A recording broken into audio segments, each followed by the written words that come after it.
Efesios 2 es un tema muy importante y abre la brecha con la que nosotros vamos a estudiar una sola más el día de hoy.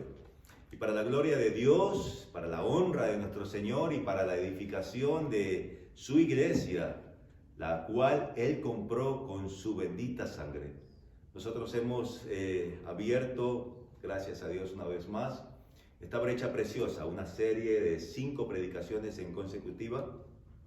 Por el lapso ya de 2 semanas hemos estado predicando y hemos estado hablando sobre las 5 solas, ¿verdad? Los 5 emblemas gloriosos que tienen la finalidad, escuche bien, de centrar el Evangelio de nuestro Señor en Cristo. Esto es importante porque hemos dicho anteriormente que nosotros como hijos de Dios debemos predicar un evangelio cristocéntrico, un evangelio teocéntrico. Eso quiere decir un evangelio que todo esté girado en torno a nuestro Señor, a nuestro Dios, y no un evangelio antropocéntrico que esté girando en el hombre. Y eso es lo que vamos a refutar, gracias a Dios, por medio de su verdad el día de hoy, porque hay muchas falsas enseñanzas y como iglesia debemos saber lo que nuestro Padre nos enseña. Así que ya son 2 semanas, con esta es la tercera, que vamos a estudiar sobre las 5 solas. Un evangelio cristocéntrico es el que debemos predicar. Y qué interesante que hace 500 años Dios obró en los reformadores, así como Dios está obrando en nosotros el día de hoy. Dios por medio de su gracia obró en hombres falibles, llamados o conocidos por medio de la historia como los reformadores, para guiar una vez más a su pueblo al cauce original, para regresar una vez más a la iglesia a la autoridad de la palabra. ¿Se acuerdan lo que enseñábamos el domingo pasado? El domingo pasado estuvimos hablando de la primera sola escritura o solo la escritura. Y esto es importante porque esto hace posible regresar una vez más al contexto bíblico de la autoridad de la palabra. La palabra de nuestro Señor, la Biblia, la que usted tiene el privilegio de leerla y está en sus manos, hermanos, es la única regla de fe y nuestra única regla de conducta. Es decir, cómo creemos y cómo debemos conducir, lo tenemos todo en nuestras manos. Hemos aprendido también, queridos hermanos, que la punta del iceberg de esta doctrina llamada reformada se resume en estos 5 puntos, en estos 5 gritos que la Reforma Protestante en el año de 1517 dio. Y todo esto para la gloria de nuestro Señor. ¿Se acuerdan de las 5 solas, los nombres? ¿Se acuerdan de eso? Sola escritura fue la que vimos la semana pasada, que eso significa solo la Biblia, solo la palabra del Señor. Solo gratia, en este caso es solo gracia. Sola fide, que es solo fe. Luego vamos a ver solus Christus, que es solo Cristo. Y por último vamos a ver soli Deo gloria. Todo, absolutamente todo lo que hagamos, lo que pensemos y lo que obremos es para la gloria de nuestro Señor. Estas 5 verdades, queridos hermanos, son 5 verdades no negociables. No podemos negociar con la verdad de nuestro Señor. Estas 5 verdades son absolutas. Y estas 5 verdades son atemporales. Eso quiere decir que no tiene que ver absolutamente nada el tiempo. A pesar de que en 1517 estas verdades hicieron un eco profundo en los rincones allá en Europa, hasta el día de hoy, mis queridos hermanos, debe hacer eco profundo en nuestros corazones. Y es por eso la importancia que como iglesia debemos estudiar las 5 solas. Y el día de hoy, mis queridos hermanos, nos toca estudiar la segunda sola, que es sola gratia o sola gracia. ¿Qué significa eso? Que la salvación bíblica, la salvación verdadera, es solo por gracia, no por obras. Y yo pienso que el apóstol Pablo enfatiza esta verdad, y en ese versículo, del versículo del 8 al 10, vamos a estar estudiando y desmenuzándolo para que como iglesia podamos aprender la verdad de nuestro Señor.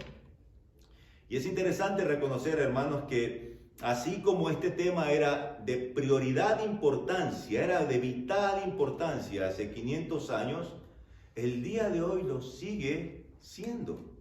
Porque hay muchos que siguen enseñando que la salvación es por obras. Y el día de hoy, gracias a las misericordias de nuestro Señor, vamos a refutar algunos errores.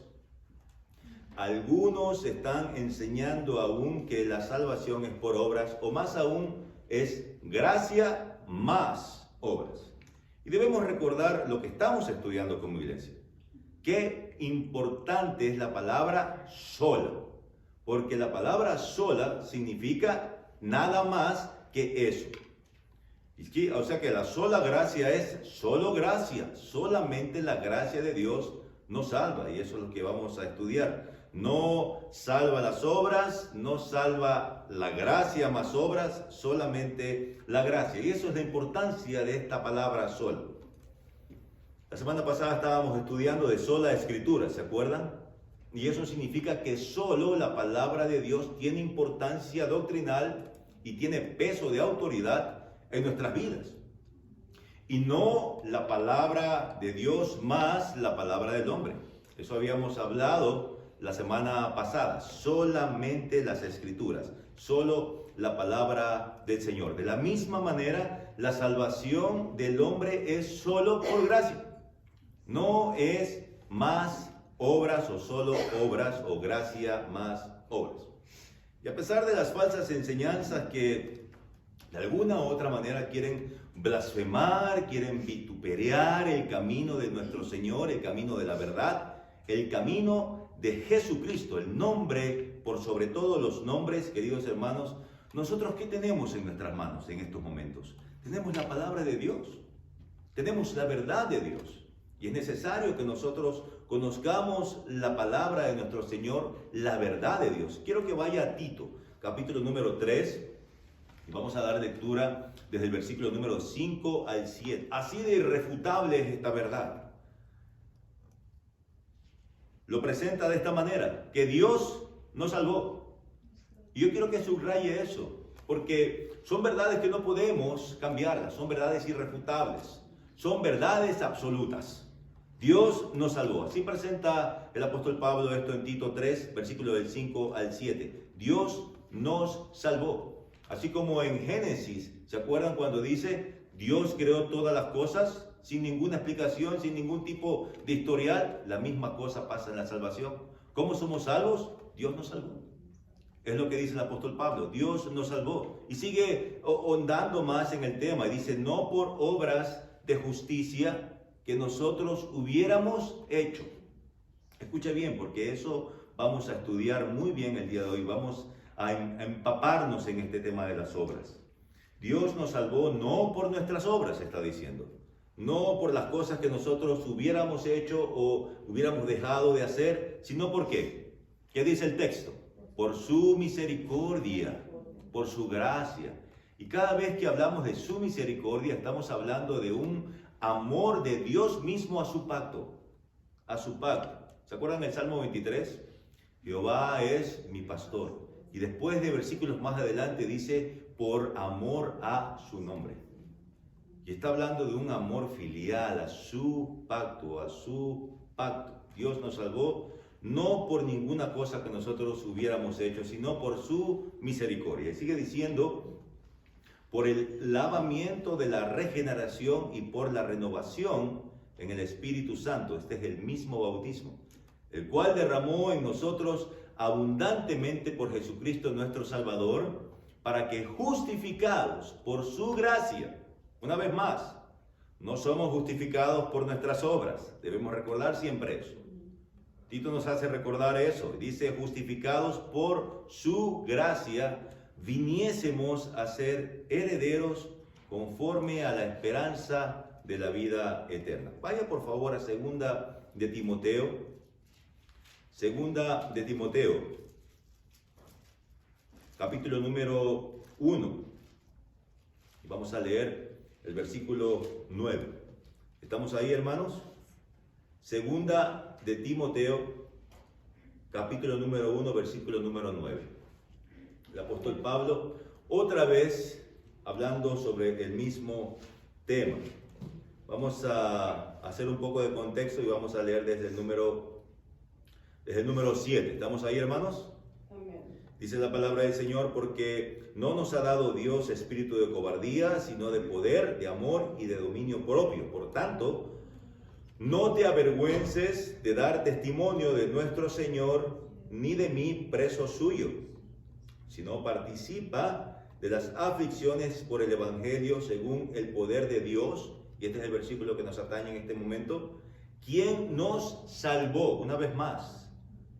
No hay refutación en eso, es una verdad absoluta. Dios nos salvó y nos llamó con llamamiento santo, no conforme, una vez más, a nuestras obras, sino según el propósito suyo.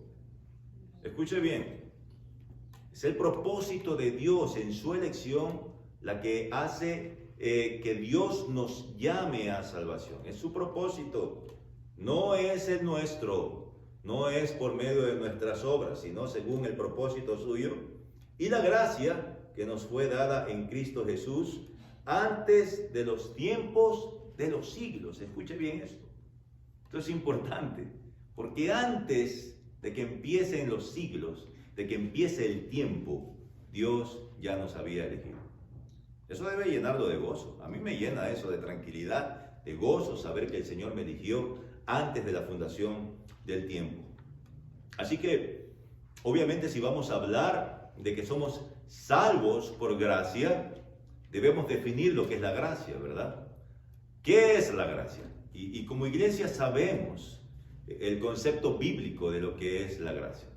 Todos en este cuarto estamos de acuerdo de que la gracia es un regalo de Dios. Es un don de Dios, es un regalo que no merecíamos. Eso es la gracia, es recibir el favor de Dios que no merecíamos. Es un favor inmerecido que nosotros tenemos de Dios. Y en cuanto a la salvación, Él nos da la salvación, Él nos regala la salvación. Y como habíamos dicho antes, por medio de la palabra, sin ninguna obra nuestra. Por eso es por gracia. Es por gracia. Mire, vaya a Romanos capítulo número 11, versículo número 6.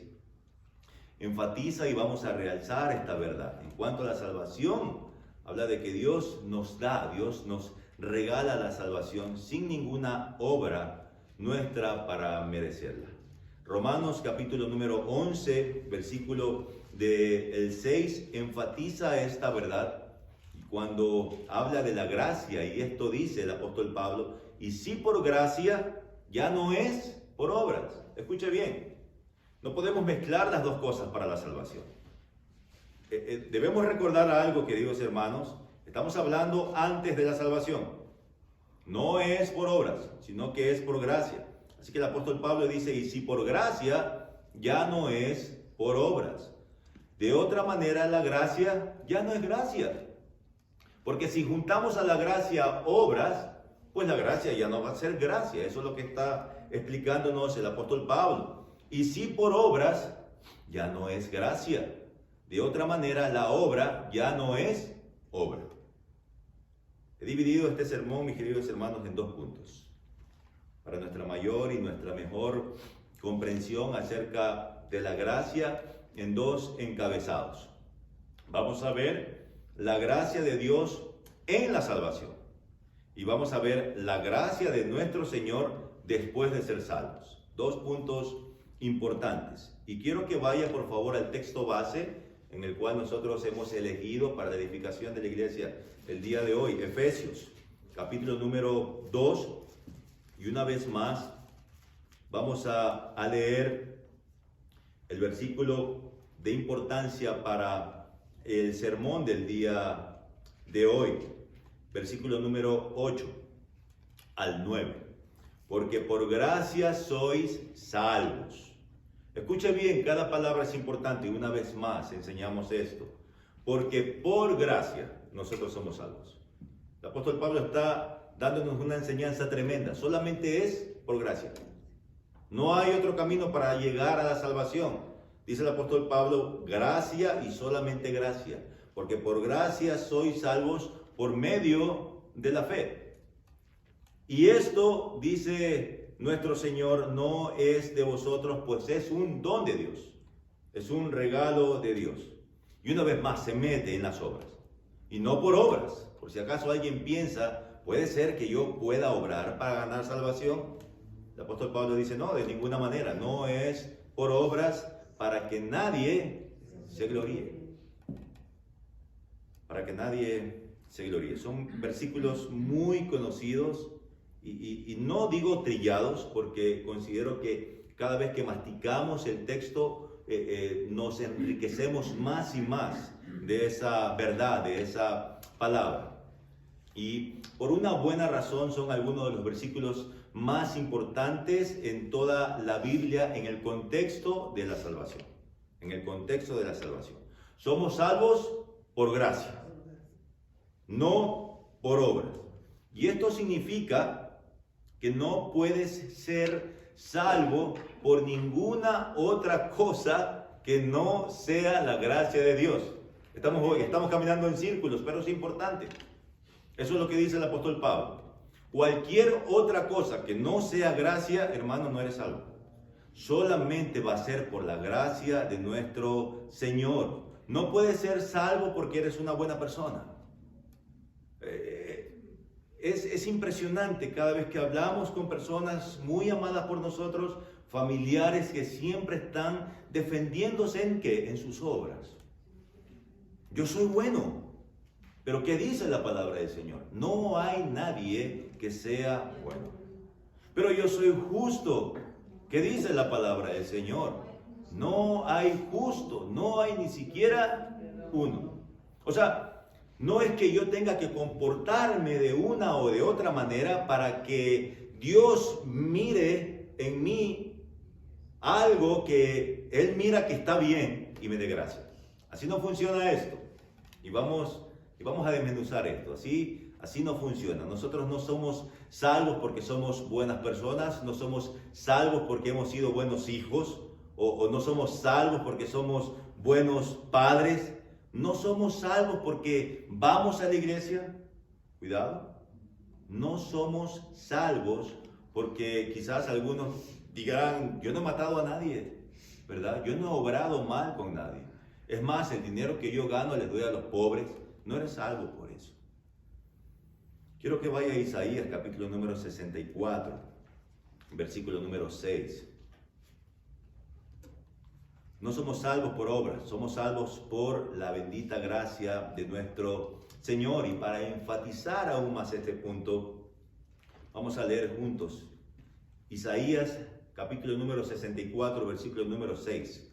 La palabra del Señor dice, y esto es importante, hermanos, porque el profeta Isaías nos está haciendo reconocer cómo somos nosotros o cómo éramos nosotros antes de Cristo. Dice la palabra del Señor en Isaías 64, versículo 6, si bien todos nosotros somos como suciedad. Somos como suciedad. En otras versiones bíblicas dice somos como el inmundo. Somos como el inmundo, somos como suciedad. Y todas nuestras justicias como trapo de inmundicia. Debemos reconocer, hermanos, que la Biblia se escribe en un contexto geográfico, en un contexto histórico, y cuando el profeta Isaías hace referencia de trapos de inmundicia, está hablando de algo realmente inmundo. Está hablando, aquí todos somos adultos, y está hablando el profeta Isaías de los trapos que usaban las mujeres en su periodo de menstruación. Era una inmundicia, debemos recordar eso. En ese contexto histórico, inclusive la mujer cuando estaba pasando su periodo de menstruación y tocaba a alguien, era inmundo.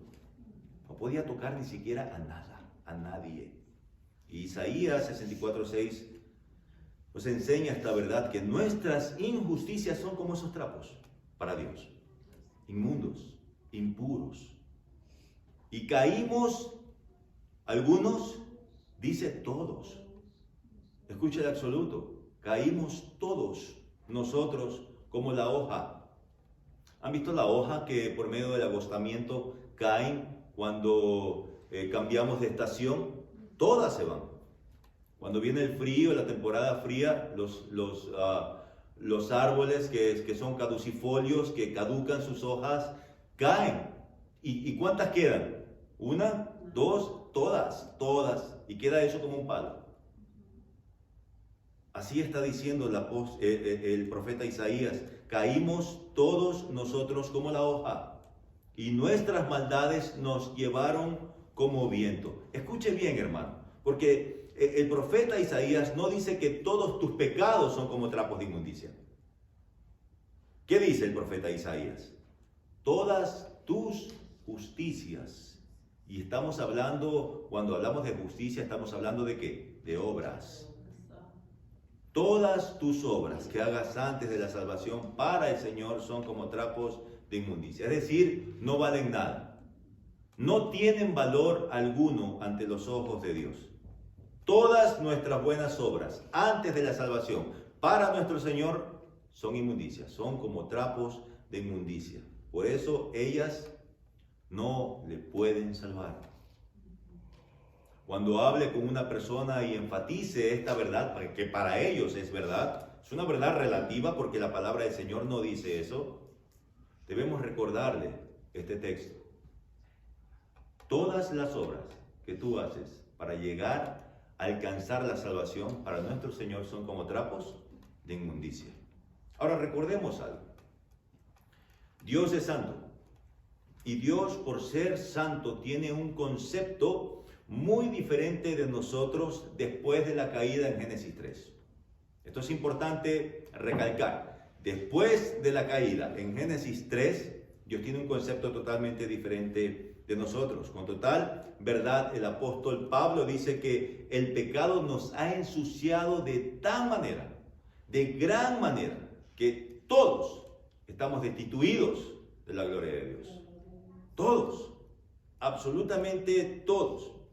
Y nuestras justicias, hablando de nuestras obras para Dios, son inmundicia, porque provienen de alguien que es impuro, de alguien que es inmundo. Mire, qué cosas. En el Antiguo Testamento un señor gritaba: inmundo, inmundo, ¿se acuerdan? Cuando una persona era portadora de lepra, en este caso, y debemos recordar que la lepra es un cuadro ¿de qué? Del pecado, ¿ok? Y cuando la persona en el Antiguo Testamento, en el Antiguo Pacto, sufría o tenía lepra, para que las personas que estén alrededor de él no se acerquen y sean contagiadas con esa enfermedad, él tenía que sonar una campanita y decir: inmundo, inmundo, y alejarse de esas personas. Es más, era una advertencia para las otras personas que no se acercasen a él. Y esto es importante porque nos enseña una verdad. La lepra en el Antiguo Testamento es un cuadro del pecado, como yo lo había dicho antes. Y dice de este hombre en Levítico 13:46 que habitará o que vivirá solo. Que vivirá este hombre solo y su morada, es decir, su vivienda, será fuera del campamento. Escuche bien, porque esto tiene una concordancia con el nuevo pacto. Igual que en Romanos capítulo número 3, ¿qué dice el apóstol Pablo? Estamos separados, destituidos de la gloria de Dios, como este leproso, como este inmundo que estaba su vivienda separada, fuera del campamento. Ahora, debemos recordar lo que pasó y quiero que vaya conmigo al principio. Aprovechando que tenemos esas mentes brillantes que el Señor nos dio, podemos irnos a cualquier lugar de la palabra del Señor y poder estar presentes ahí. Quiero que vaya con su mente al jardín, al Edén. Quiero que vaya y mire al hombre y la mujer y a nuestro Señor dándole una provisión de todo lo que puede comer. ¿Se acuerdan? En Génesis capítulo número 2 dice nuestro Señor: todo lo que yo te he creado es para ti y tú puedes comer de él. excepto de un árbol, ¿se acuerdan? Entonces el Señor dice, de todos puedes comer excepto de uno.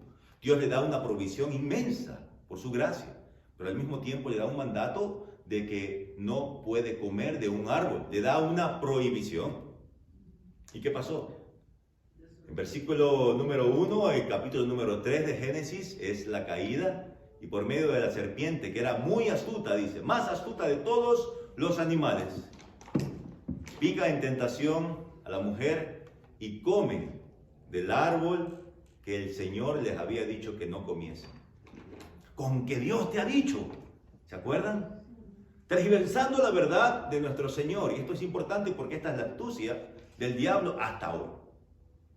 Oh, pero eso no es verdad.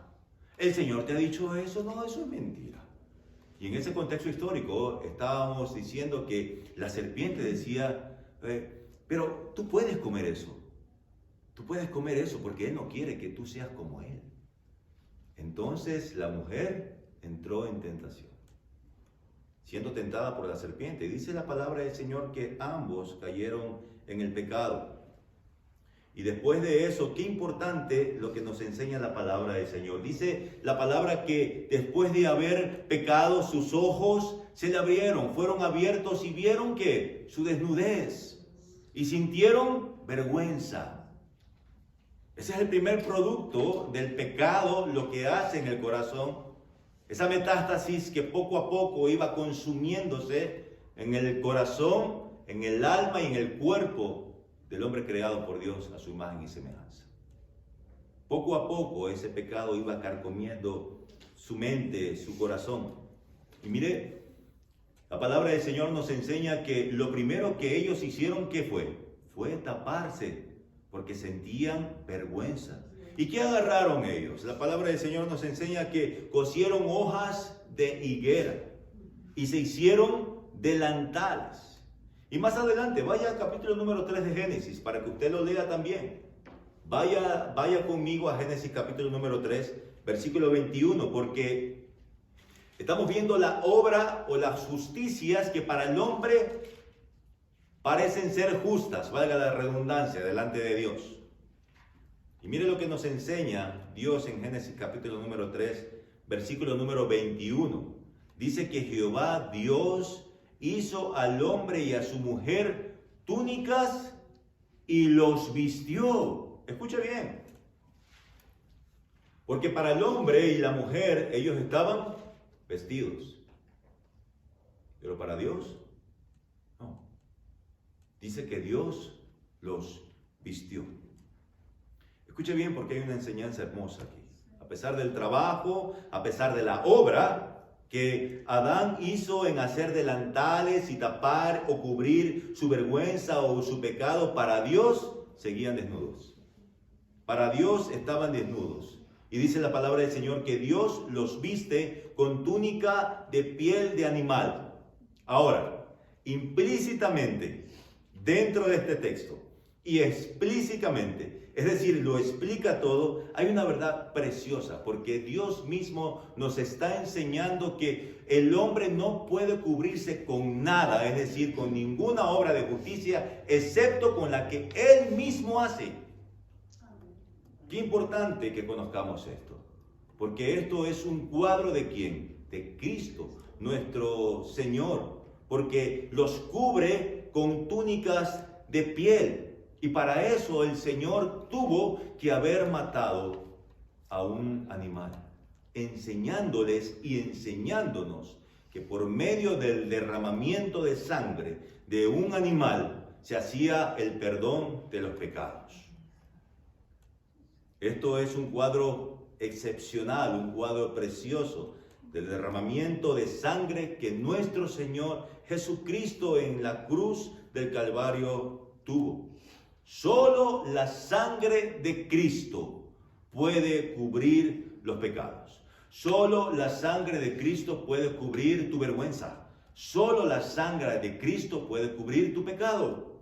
No son tus obras, solamente es la gracia por medio de Cristo. Eso es importante reconocer. Ahora, una vez más, enfatizamos, hermanos, los los resultados del pecado original. ¿Se acuerdan? Hace unas 4 semanas habíamos traído un tema de Primera de Pedro y habíamos dado que el resultado o la herencia que nuestros primeros padres tuvimos esa heredad, digamos así, fue la corrupción y la naturaleza caída que Él mismo nos dio. ¿Se acuerdan de eso? Y hemos heredado de nuestros padres primeros la corrupción. Debemos recordar que todos los hombres somos pecadores y que Dios es santo. Nacemos pecadores, pecamos a cada momento, pecamos a cada instante, estamos viviendo constantemente en pecado y esa es nuestra naturaleza caída. Pero ¿qué de las otras personas? Las otras personas, las que aún no conocen a nuestro Señor, están todavía caminando de espaldas hacia Dios y yéndose hacia el frente a la perdición. Están caminando y viviendo constantemente en rebeldía y en anarquía ante nuestro Señor. Y por medio de la palabra del Señor, Dios ha escrito su ley. Dios ha escrito sus mandamientos para que ellos puedan vivir esas vidas. Y cuando ellos deciden ignorarlo, cuando ellos deciden abiertamente rechazar su ley, no hay otra palabra que describirlos como rebeldes. Y eso éramos tú y yo antes. Éramos rebeldes. Dice un autor que todo pecado es un intento de deicidio, es decir, es un intento de matar a Dios. Todos los pecados que nosotros cometamos. ¿Por qué? Porque en este caso estamos diciendo, Dios, tú no eres mi Dios, yo soy el Dios. Mi carne es mi Dios. Así que este autor tiene mucha razón en decir todo pecado es un intento de deicidio. Romanos capítulo número 3, versículo 23 dice que todos nosotros hemos pecado.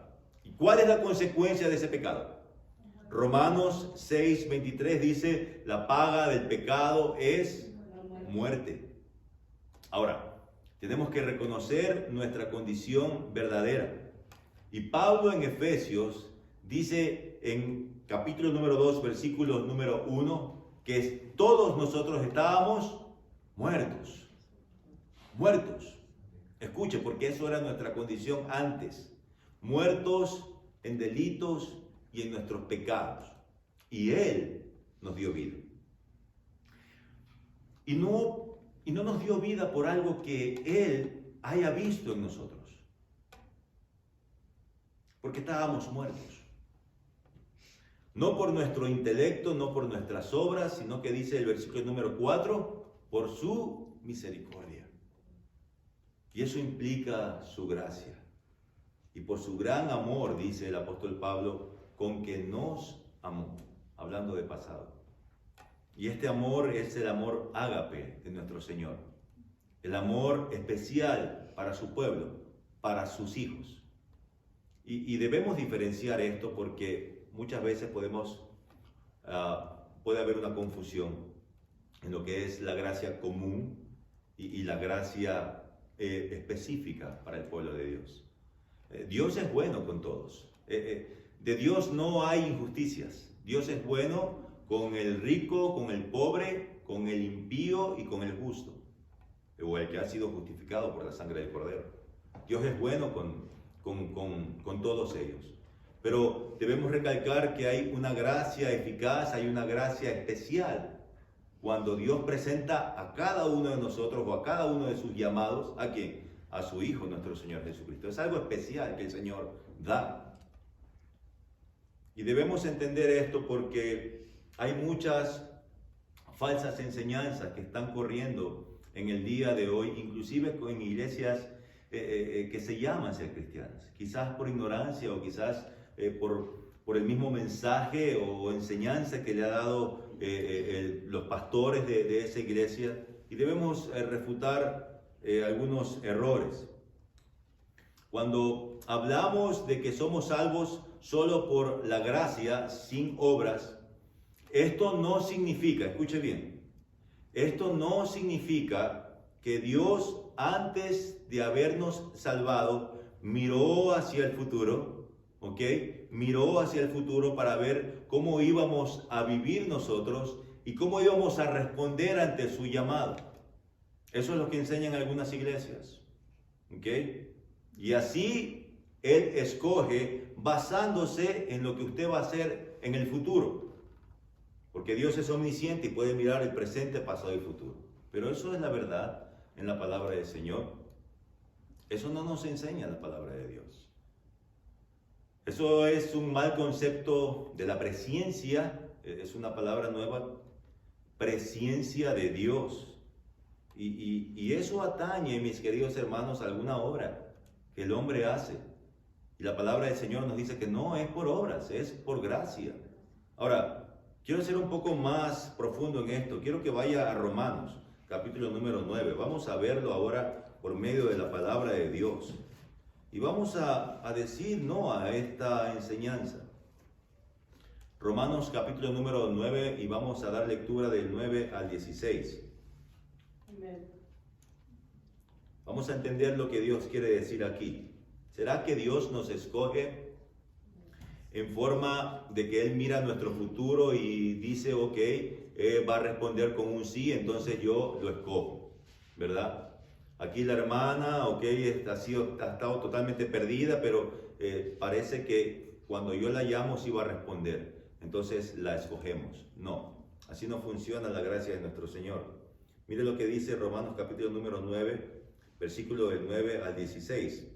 El apóstol Pablo está contando una historia, y una historia que cada uno de nosotros la sabemos. Dice, porque la palabra de la promesa es esta: por este tiempo vendré y Sara tendrá un hijo.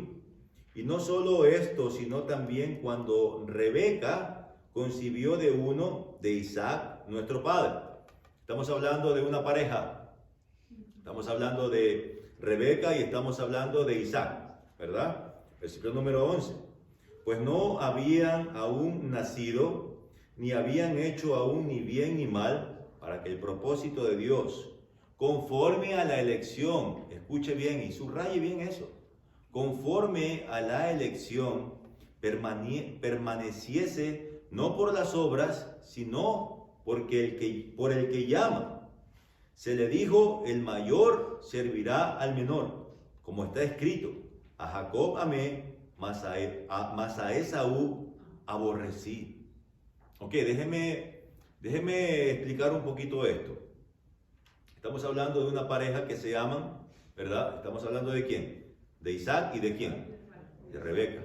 Tuvieron un encuentro que se amaban mucho, ¿verdad? ¿Y qué pasó? Tuvieron un hijo. En este caso eran mellizos. Estaban compartiendo los dos hijos el mismo espacio, ¿verdad? Entonces, ahí estaban los dos. Pero nuestro Señor dice en el versículo número 11, escuche bien, pues no habían aún nacido, ni habían hecho aún ni bien ni mal. ¿De qué está hablando nuestro Señor? Está hablando de obras. No habían hecho ni bien ni mal. ¿Quiénes? Los que estaban dentro de la panza de quién? De Rebeca. De Rebeca. Muy bien. No habían hecho mal y Dios ya había escogido. Dios ya había elegido a uno de los dos. ¿A quién eligió? A Jacob. A Jacob amé, mas a Esaú aborrecí. Esto es importante reconocer, queridos hermanos, porque muchas veces nos topamos con personas que odian este tipo de doctrina, de la elección soberana de Dios. Y se topan con estos versículos, con estas verdades absolutas que están escritas en la palabra del Señor y tienen muchas complicaciones. Entonces, mis queridos hermanos, antes de que ellos hubieran hecho el bien o el mal, Dios había escogido a uno. A Jacob amé y a Esaú aborrecí. Entonces no es verdad, repito, no es verdad que Dios nos escoge basado en lo que nosotros vayamos a hacer, es decir, en nuestras obras. Dios no salva así, Dios salva solamente por gracia. Ahora le pregunto algo, ¿esto le parece injusto a usted? ¿Esto le parece injusto? Vamos a leer versículo 14 al 16. ¿Qué dice la palabra del Señor? ¿Esto es injusticia para las personas que lo escuchan? ¿Qué pues diremos? Dice el apóstol Pablo. ¿Que hay injusticia en Dios? En ninguna manera. Pues a Moisés dice, tendré misericordia del que yo tenga misericordia y me compadeceré del que yo me compadezca. Así que no depende del que quiere ni del que corre, sino de quién, sino de Dios, que tiene misericordia. No depende de ti, no depende de si quieres o no, no depende del que quiere ni del que corre, sino depende de Dios. Si no te gusta esta verdad, si no estás de acuerdo con esta verdad, hermano, no tienes que debatir conmigo, sino que tienes que debatir con Dios. Porque está escrito en su palabra. Tienes que decirle al Señor, ¿sabes qué? Yo no estoy de acuerdo contigo, Señor. Yo creo que puedo hacer las cosas mejores que tú. ¿Podemos decir eso? No. ¿Qué dice el versículo número 20?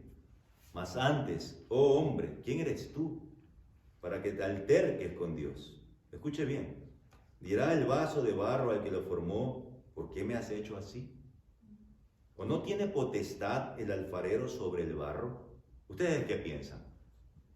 ¿O tiene el barro potestad sobre el alfarero? No. El alfarero tiene la total potestad. Es lo que forma al barro.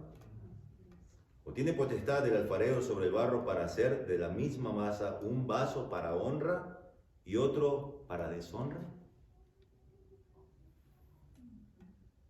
Esta es la verdad que nosotros vemos. Y ante esta verdad, queridos hermanos, hay muchos hermanos, porque son hermanos nuestros, pero quizás estén confundidos. O quizás tengan una mala enseñanza aún guardando en sus corazones y en sus mentes. Y es nuestra oración constante que Dios le dé de su misericordia, de su conocimiento, para que puedan ver lo que usted y yo estamos viendo en este momento, la verdad. Y esto no es nuevo, hermanos. Mire, vaya a Lucas, capítulo número 4.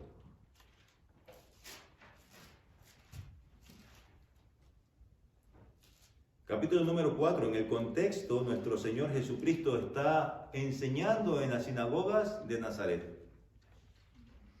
Ahí es cuando ubique el capítulo número 4. Ahorita le voy a decir el versículo. Vamos a hacer un contexto para que podamos meternos en la historia. Nuestro Señor Jesucristo está enseñando en las sinagogas de Nazaret.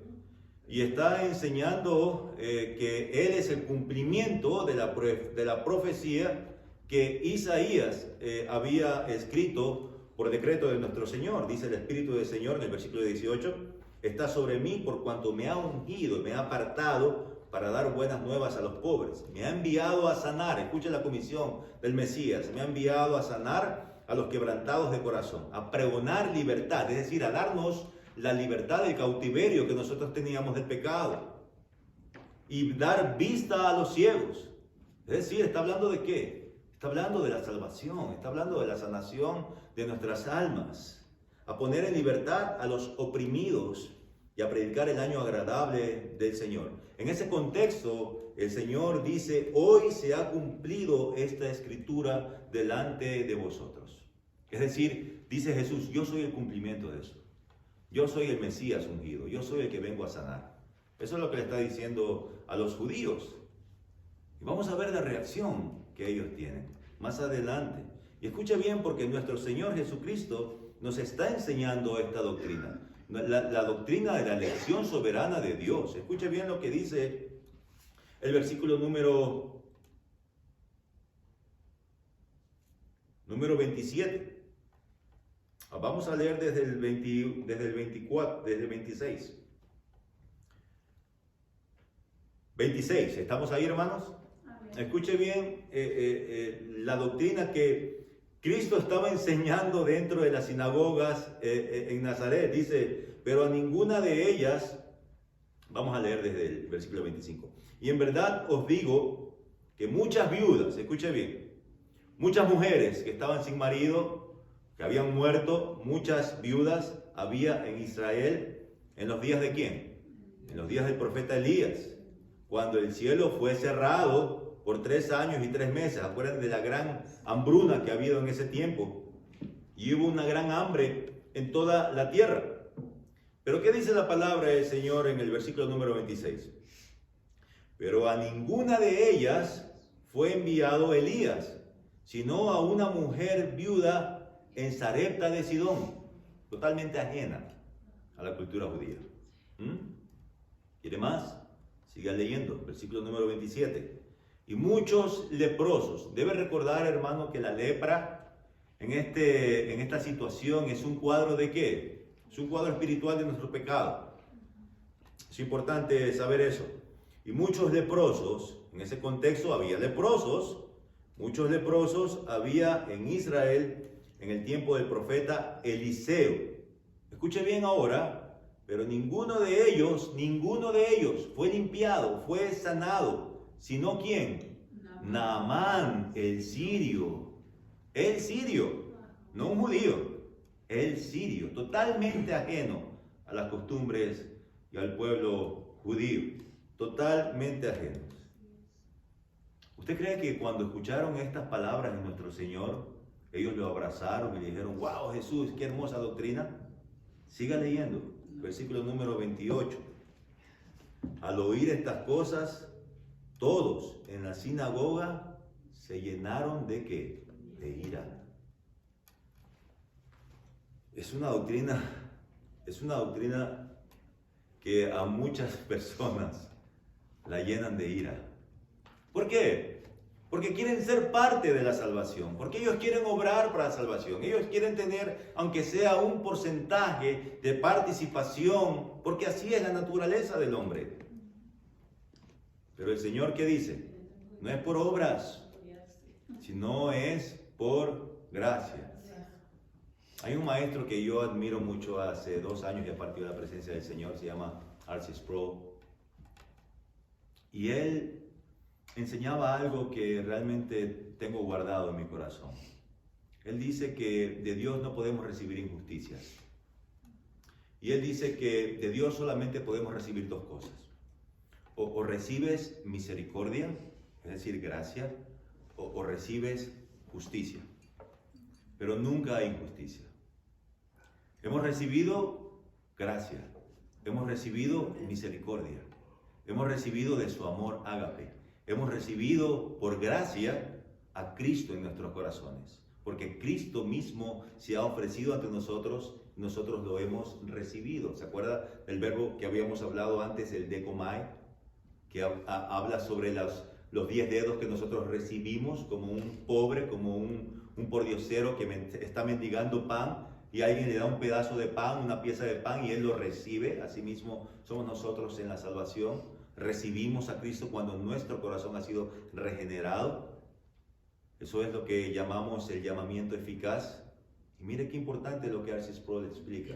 Y dice, solamente puedes recibir 2 cosas. Gracia, misericordia. O puedes recibir justicia. ¿Y qué es justicia? Justicia es su juicio, pero es justo. Debemos recordar algo, hermanos. Todos estábamos descarriados. Todos. Porque de la masa corrupta, de la masa de pudrición, Dios escoge a algunos para salvación. Ahora les hago una pregunta. ¿Dios es injusto? No. Nosotros, gracias a Dios, hemos recibido gracia. Pero los otros, ¿qué van a recibir de Dios? ¿Injusticia? No. Van a recibir justicia. Pero nunca de Dios se va a recibir injusticias. Por eso muchas veces cuando nos preguntan o le preguntan a una persona, ¿dónde están los hijos que murieron pequeños? ¿Dónde están los niños que todavía estaban en el vientre de su madre y no tuvieron la oportunidad de nacer? ¿Dónde están? ¿Están en el cielo o están en el infierno? ¿Podemos decir eso? ¿Sería Dios un Dios injusto como para mandar a un niño o al cielo o al infierno? Y la respuesta es sencilla. La respuesta es: Dios es justo y Dios no va a hacer injusticias. Entonces descansamos en esa verdad. Y cuando descansamos en esa verdad, dejamos elegir a quien tenga que elegir, que es a Dios, y no nosotros. Dios es el que tiene la última palabra. Y el segundo punto que vamos a leer el día de hoy, que vamos a aprender, es la gracia después de la salvación. Ok, ahora vamos a meter las obras. Pero importante, hermanos, porque una vez que somos salvos, vamos a trabajar, sí, pero esas obras no son para salvación, ok, sino que son el producto o el fruto de nuestra salvación. Esto es importante reconocer, porque no somos salvos por buenas obras, ok, esa es la primera parte que habíamos estudiado. Por medio de la palabra del Señor no somos salvos por buenas obras, pero sí somos salvos para buenas obras. Escucha esa diferencia. ¿Cuál es la diferencia? No somos salvos por medio de las buenas obras. Eso quiere decir que las buenas obras no son la causa de la salvación, ¿ok? Sino que las buenas obras son el resultado de la salvación. Vamos ahora a leer el versículo número 10 en Efesios, capítulo número 2. Efesios 2, versículo 10. Porque somos hechura suya, creados en Cristo Jesús, ¿para qué? Para buenas obras. Para buenas obras. Ahora, no quiero que usted confunda esto, ¿ok? Estamos hablando en primer lugar antes de la salvación y ahora estamos hablando después de la salvación, ¿ok? Son dos momentos totalmente diferentes. Así que las buenas obras que Dios ha preparado para nosotros, ¿ok? Ese es el resultado de nuestra salvación. Y este versículo lo dice muy claramente. Dios preparó las buenas obras de antemano para que nosotros anduviésemos en ello. ¿Cuándo? Después de ser salvos. Después de la salvación. Después de la salvación, que es solamente por gracia. Las buenas obras, una vez más, no son la causa de la salvación, sino son el resultado de la salvación. Esto significa que no tenemos, para las personas que podamos conocer que están sin Cristo en este momento, ¿verdad? Eso no significa que la persona que está sin Cristo tenga que obrar y dejar sus vicios antes de ir a Cristo. Eso es lo que mucha gente piensa, ¿verdad? Ven a Cristo, ¿okay? Es que no quiero dejar mi vicio, es que tengo que dejar mi vicio para ir a Cristo. No, hermanos. Cristo no obra de esa manera. No, usted no tiene, o la persona no tiene que enseñarle de su grandeza a Dios. No tiene que enseñarle nada a Dios. Es por medio de Dios mismo, por medio de la santificación, que usted va a dejar ese vicio. Por eso siempre yo digo, si usted tiene un vicio, venga a la iglesia. Porque el único que transforma las vidas es Dios por medio de su palabra. No somos nosotros. Nosotros le podemos decir, oye hombre, pero deja ese vicio. Solamente Dios. Dios va a dejar que ese hombre, va a permitir que ese hombre por medio de su gracia deje ese vicio para su gloria. Y lo reconocemos, hermanos. Porque cada uno de nosotros, alce la mano quien no ha tenido vicios. Todos. Yo soy el primero. Todos hemos tenido vicios. Y gracias a Dios, por medio de su gracia, lo hemos dejado atrás. Muchas veces siendo idólatras, hermano, ¿quién fue? Abraham, ¿verdad? Ur de los Caldeos. Era un idólatra de peso. Y Dios lo llama para un propósito. Lo mismo con nosotros. Aún estando en idolatría, ¿cuál fue la primera cosa que hicimos ver? Cuando el Señor nos llama, en esa misma noche, estando aquí en este lugar, con nuestro hermano Juan y nuestra hermana María. Aquí en este lugar, el Señor abrió nuestros ojos una noche. En esa misma noche nosotros botamos los ídolos que teníamos en nuestras casas a la calle. No fue antes, sino que fue después. ¿Por qué? Porque Dios obra de esa manera por medio de su palabra. Dios obra por medio de su gracia para que nosotros podamos conocer y reconocer la verdad, la única verdad que está en la palabra. Y poco a poco, querido hermano, yo era no quiero hablar sobre mi persona, no creo que sea el punto, pero todos éramos así. Todos amarrábamos y amábamos a ese pecado, a ese vicio, y el Señor, ¿qué hace? Nos liberta de eso, nos da la libertad. Y ahora, por medio de la santificación progresiva, ¿te acuerdas lo que estábamos hablando hace 2 domingos atrás? Progresivamente Dios nos está santificando. ¿Por medio de qué? Por medio de su palabra. Por eso es importante conocer la palabra, porque mientras más palabra usted conozca, mientras más contacto tenga con Cristo, nuestro Salvador, más apartado va a estar del pecado. La santificación progresiva es tan importante para nosotros como iglesia el día de hoy. Santificarnos cada día más. Y no lo hacemos en nuestras propias fuerzas, recuerden. Porque si lo hacemos en nuestras propias fuerzas, vamos a fallar. Vamos a ir solo a la guerra. Pero si vamos con Cristo, si vamos en sus fuerzas, si vamos en su poder, las cosas son totalmente diferentes. Totalmente diferentes. Hemos estudiado.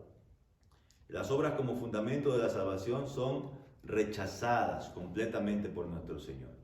No son las obras de mis manos las que pueden cumplir y ganar las demandas de la ley, sino que son las obras de las manos de Dios. Escuche la diferencia. Pablo prosigue, porque hechura de sus manos somos. Eso es lo que dice el apóstol Pablo. Dios nos hizo, somos hechura de sus manos. Dios nos hizo. ¿Eso qué significa? Que tanto en el nuevo nacimiento o en el viejo nacimiento, en el nacimiento físico como en el nacimiento espiritual, que tenemos la bendición de haber nacido otra vez, Dios nos hizo. Eso es lo que el apóstol Pablo nos está enseñando. Somos hechura en sus manos, creados en Cristo Jesús, creados en Él, en Cristo. ¿Para qué? ¿Para qué Dios nos hizo? ¿Para qué Dios nos creó? Escuchen lo que dice. Para buenas obras. ¿Eso qué le da a entender, hermano? ¿Que nosotros ganamos la salvación y nos podemos sentar todo el día? No. Buenas obras. ¿Qué significa eso? Trabajar. Trabajar. Y no para nuestra gloria, sino para la gloria de Dios. Amén. ¿Usted trabaja cómo? Usted trabaja en todo tipo de cosas. En el trabajo que usted está haciendo secularmente, hermano, usted puede darle la gloria a Dios. Y son frutos de obediencia. Son frutos que por medio de la palabra, por medio del Espíritu, están santificando su vida y se está viendo delante de las personas su cambio. Es un cambio increíble, es un cambio drástico, es un cambio que se ve. Usted puede reconocer a un hijo de Dios simplemente por el modo de hablar del Hijo de Dios. Nos diferenciamos completamente del mundo. Así que dice, Él nos hizo y no a nosotros mismos, como dice el salmista. A Él, a Dios, solamente debemos nuestra existencia, tanto física y ahora como hijos de Dios, espiritual. Qué importante lo que el Señor nos da en la salvación. Nos da de su gracia y nos da el don perfecto. ¿Quién es el don perfecto? Cristo. Ahora quiero que vaya por favor a 1 Corintios.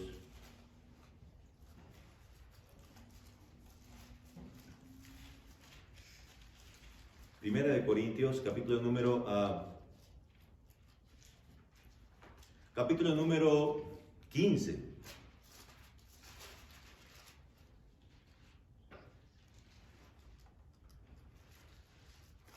Capítulo número 15, versículo número 10. ¿Estamos ahí, hermanos? Miren lo que el apóstol Pablo, ¿se acuerdan quién era el apóstol Pablo? Era un tremendo hombre, ¿verdad? Educado en los brazos, en las manos del mejor maestro en ese contexto histórico, de Gamaliel. Sabía como 3 idiomas. O sea, tenía el hombre de qué gloriarse. El hombre sabía. Pero cuando conoce a Cristo, dice que todo lo que él sabía, todo lo que él tenía, ahora lo tiene como basura. Como basura. Porque realmente sabe cuál y quién es el don perfecto. Y mire lo que dice el apóstol Pablo en el versículo número 10 del capítulo número 15, en la primera carta a los Corintios. Pero por la gracia de Dios soy lo que soy. Subraya esa palabra. No por mi fuerza, no por mi talento, no por mi inteligencia, no por mi facilidad de palabras, no por mi convencimiento, no. Por la gracia de Dios soy lo que soy. y por su gracia no ha sido en vano para conmigo, y su gracia, perdón, no ha sido vano para conmigo. Antes he trabajado más que todos ellos, pero no yo, sino la gracia de Dios conmigo. Ese es el fruto del Espíritu Santo, hermanos, en nuestras vidas. Debemos recordar que somos como un árbol. Nuestro Señor Jesucristo dice: yo soy la vid. ¿Se acuerdan? ¿Y ustedes qué son? Las ramas. Ustedes son los sarmientos. Separados de mí, ustedes no son nada. Ustedes no son nadie. ¿Por qué? Porque separados de mí, ustedes no van a dar fruto. Pero si ustedes están en mí, ustedes son mis ramas, ustedes son mis sarmientos, ustedes van a dar fruto. Amén. Eso es lo que el Señor quiere de nosotros, que demos fruto. Y las obras son los frutos. Esa es la correlación que hay. Ahora quiero que vaya a Apocalipsis, capítulo número 4, versículo número 10. Esto es precioso porque el apóstol Juan nos enseña una gran verdad, una verdad gloriosa, cuando estemos alabando a nuestro Señor en aquel día, ¿verdad? Está hablando de los 24 ancianos, que es una referencia de todos los redimidos, tanto en el Antiguo Pacto como en el Nuevo Testamento, por gracia, por medio de la fe. Es decir, la iglesia de nuestro Señor Jesucristo, reunida en un solo lugar, alabando el nombre de Dios. Escuche bien lo que dice. Versículo número 10. Los 24 ancianos se postran delante del que está sentado en el trono. Esta es una verdad tremenda, porque Dios, nuestro Señor Jesucristo, ahora está reinando. No va a reinar.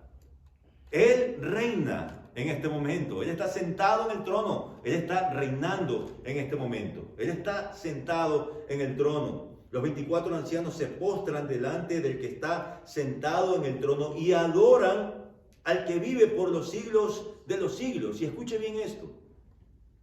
Y echan sus coronas delante del trono, diciendo: Señor, digno eres de recibir la gloria y la honra y el poder, porque tú creaste todas las cosas y por tu voluntad existen y fueron creadas. Escuche bien esto, hermano, porque no es nuestras fuerzas. En aquel día, todas nuestras coronas que el Señor nos ha dado en su victoria, nosotros vamos a entregárselas. ¿Por qué? Porque sabemos quién hizo ese trabajo. ¿Quién hizo ese trabajo? Él en nosotros. Fue su gracia en nosotros. Por eso debemos reconocer la gracia de nuestro Señor Jesucristo en nuestras vidas, hasta el día de hoy, después de ser salvos. Él es en nosotros. Y Pablo concluye este párrafo agregando: para que nosotros anduviésemos en ellas. Mire qué precioso. El Señor ha preparado, escuche bien, porque esto es importante. El Señor ha preparado las obras de antemano. Sus manos preciosas, sus manos divinas han preparado esas obras para ti y para mí, para que nosotros andiésemos en ellas. Pero debemos reconocer algo. Dios es soberano y lo creemos, pero nosotros somos responsables de andar en ellas, de santificarnos más y más. ¿Somos responsables de eso o no? Sí. Usted puede escoger entre ver una hora de telenovelas, o usted puede escoger entre ver una hora, un buen sermón, o escuchar la palabra de Dios, o meterse en la palabra. Usted escoge. No somos robots. Usted elige.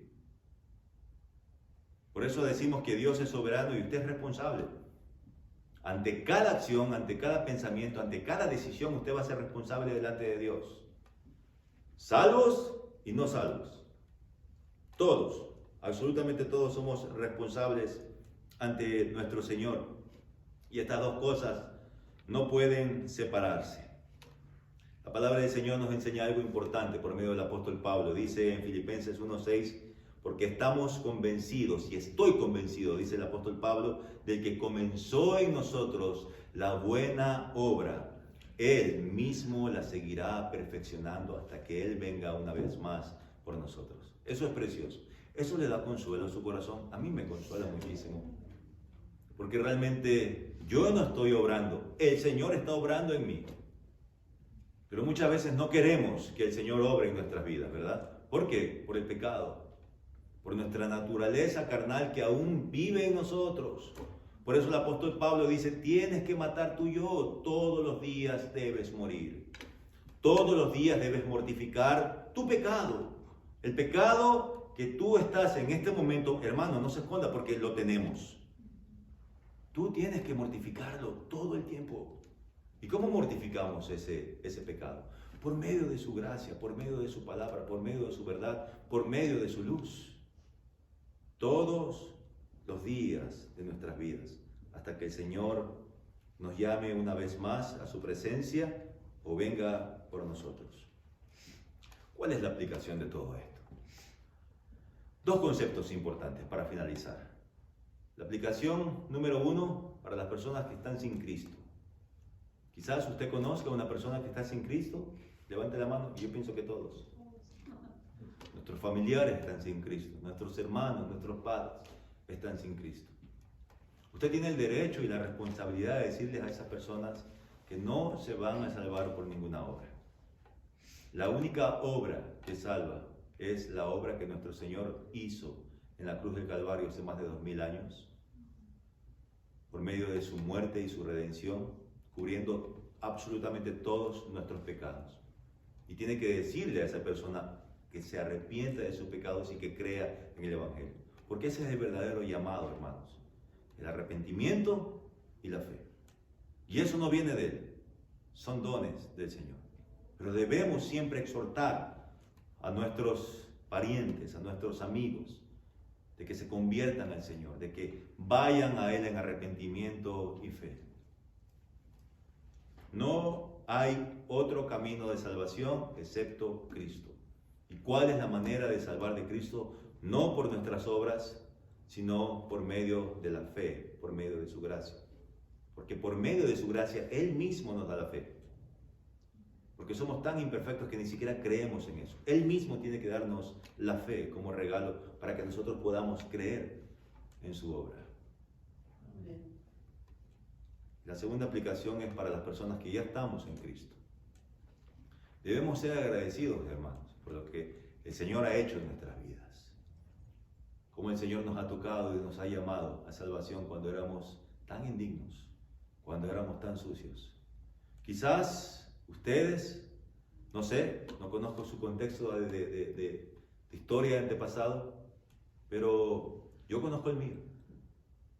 Y créame, hermano, que yo soy bien agradecido por nuestro Señor, por lo que Él ha hecho en mi vida.